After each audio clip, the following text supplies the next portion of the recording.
Muito bem, queridos, a lição número 10 fala sobre a parte de quarta-feira, sobre um chamado à fidelidade.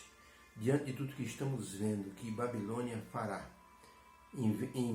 embriagando as nações com doutrinas falsas, nós não podemos esperar coisas muito boas que acontecerão dentro do cenário mundial, porque Babilônia receberá do segundo anjo as piores palavras sobre ela. Caiu, caiu Babilônia, que tem dado a beber das nações do vinho da sua prostituição. E por que caiu? Porque rejeitou a mensagem do primeiro anjo. Temer a Deus, dar-lhe glória, adorá-lo na beleza de sua santidade como Criador. Por rejeitar essa primeira mensagem, Babilônia cairá, porque tentará impor uma adoração de forma assim completamente irreal para aqueles que querem adorar a Deus. Por isso Babilônia cairá. E como vimos já em outras lições, Babilônia significa confusão. Uma confusão de doutrina que vai perverter assim a fé das pessoas. E isso Deus não permitirá. Ele até pode assim permitir, mas Deus não vai assim abonar. E o juízo de Deus será então enfático sobre Babilônia. Por isso que nesse momento os cristãos, aqueles que servem a Deus, aqueles que João diz que guardam os mandamentos, estarão na mira do diabo. Vão receber altas críticas, porque o mundo vai passar por uma convulsão. Basta ligarmos a mensagem do segundo anjo com as 7 pragas do Apocalipse. A primeira praga, por exemplo, é sobre os adoradores da besta. E a segunda praga é sobre a economia mundial. É sobre, por exemplo, os rios sendo transformados em sangue, a vida marinha sendo detonada pela segunda praga. Isso vai causar uma reviravolta mundial na economia, porque os alimentos ficarão escassos. Nesse momento, os culpados serão colocados, os cristãos, os que guardam os mandamentos do Senhor, serão colocados como culpados das catástrofes que o mundo estará passando. Olha o que Ellen White escreveu no livro Grande Conflito, página 590.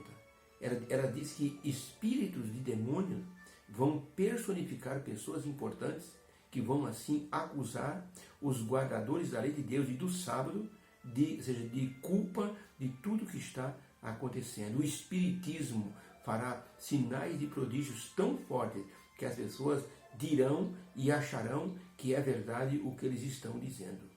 Então diz assim, um ódio mortal recairá sobre aqueles que guardam os mandamentos do Senhor. Grande Conflito, página 590.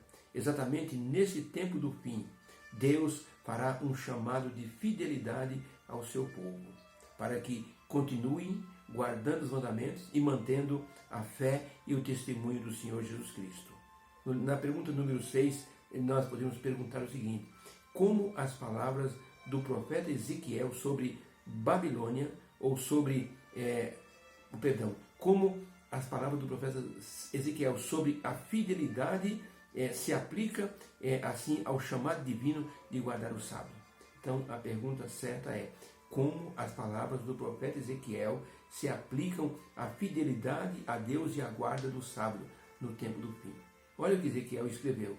Ezequiel capítulo 20, verso 1, depois 19 e 20, diz assim: então veio a palavra do Senhor, dizendo, assim diz o Senhor Deus, assim diz o Senhor Deus, no dia em que eu escolhi Israel, levantei a minha mão para a descendência da casa de Jacó, e me dei a conhecer a eles na terra do Egito, para que cada um lance fora de si as abominações que eles faziam na terra do Egito.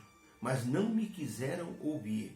O que fiz então? Porém, por amor do meu nome, eu fiz para que o meu nome fosse protegido e não fosse profanado diante dos gentios. E eu os tirei da terra do Egito e os levei ao deserto, e dei-lhe os meus estatutos e mostrei os meus juízos, os quais, cumprindo, o homem viverá.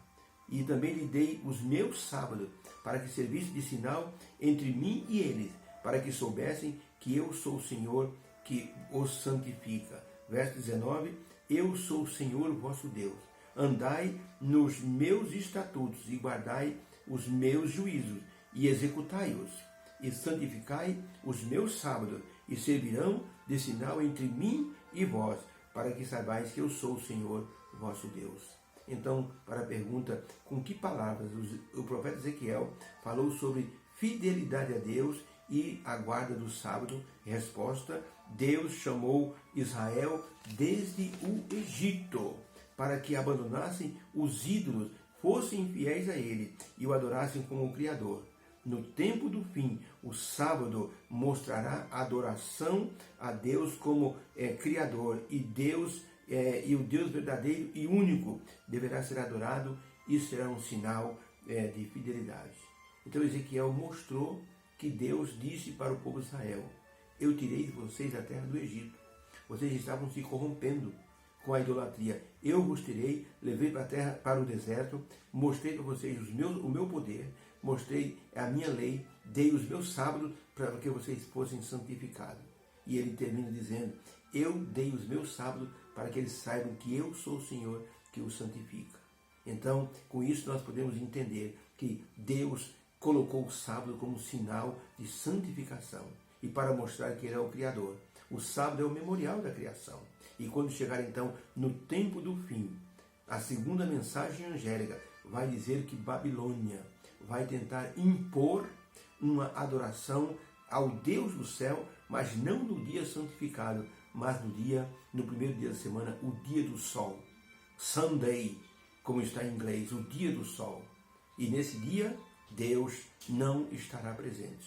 Por isso, haverá uma perseguição contra aqueles que guardam o santo dia do Senhor. As três mensagens angélicas falam de adoração a Deus no seu conteúdo. A primeira mensagem angélica: temei a Deus e dai-lhe glória. Adorai o Criador. Segunda mensagem angélica: caiu Babilônia. Por isso saiam de Babilônia para me adorar, diz Deus.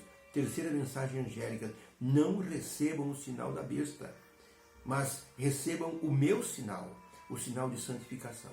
Então as três mensagens angélicas são mensagens que chamam o cristão para a adoração, que chamam o ser humano para a adoração. Por isso, nos eventos finais, a fidelidade e a guarda do sábado será muito importante. Vai definir quem está do lado de Deus e quem está contra Deus. Uma família assim de pastores mudou-se para um sítio que ficava perto de um lago. E aquela família pastoral ali estava num lugar muito bonito, mas o pai percebeu que o lago era perigoso. Chamou a filha mais nova e disse: filha, nunca vá perto daquele lago sozinha. Aquele lago é muito perigoso, é traiçoeiro, tem muitos buracos e você pode cair num deles e se você estiver sozinha, você não vai ser salva. A menina disse: pode deixar, papai, eu nunca vou lá. Mas um dia o pai saiu e a tarde estava ensolarada e a menina olhou para o espelho d'água, bonito lago, verdinho em volta com grama. Ela disse: eu vou lá. E correu até lá e ficou brincando na beira do lago. Mas ela viu de longe o pai se aproximando. Ela então tremeu e disse: e agora? O que eu fazia? O pai viu a menina na beira do lago. Ela rapidamente pegou o chapéu que ela estava na cabeça e colheu alguns morangos silvestres muito lindos. E levou para o pai e disse: papai, eu fui colher morangos para o senhor. O pai colocou os morangos de lado e disse: filha, o papai não quer esses morangos. Sabe por quê?